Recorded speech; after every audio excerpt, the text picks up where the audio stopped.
بسم اللہ الرحمن الرحیم۔ السلام علیکم۔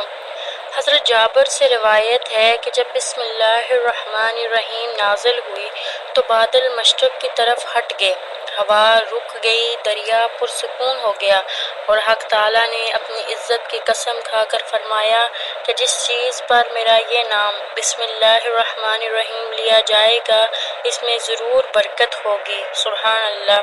ہمیں چاہیے کہ ہر کام کرنے سے پہلے بسم اللہ الرحمن الرحیم پڑھ لیا کریں، کیونکہ اس سے واقعی میں برکت ہوتی ہے۔ جو شخص جمعے کے دن آخری وقت یعنی عصر سے مغرب کے درمیان آیت الکرسی پڑھے گا بلا تعداد، اور مغرب سے پہلے کوئی ایک خاص دعا کرے گا تو وہ دعا ضرور انشاءاللہ پوری ہوگی، یعنی 3، 7، 11 یا 21 جمعے تک یہ عمل مسلسل کرتا رہے تو اس کی ہر دعا قبول ہوتی ہے۔ سبحان اللہ۔ اگر کوئی گھر سے نکلتے وقت آیت الکرسی کی تلاوت کرے گا تو 70,000 فرشتے ہر طرف سے اس کی حفاظت کریں گے۔ گھر میں داخل ہوتے وقت آیت الکرسی تلاوت کرنے سے محتاجی دور ہو جائے گی۔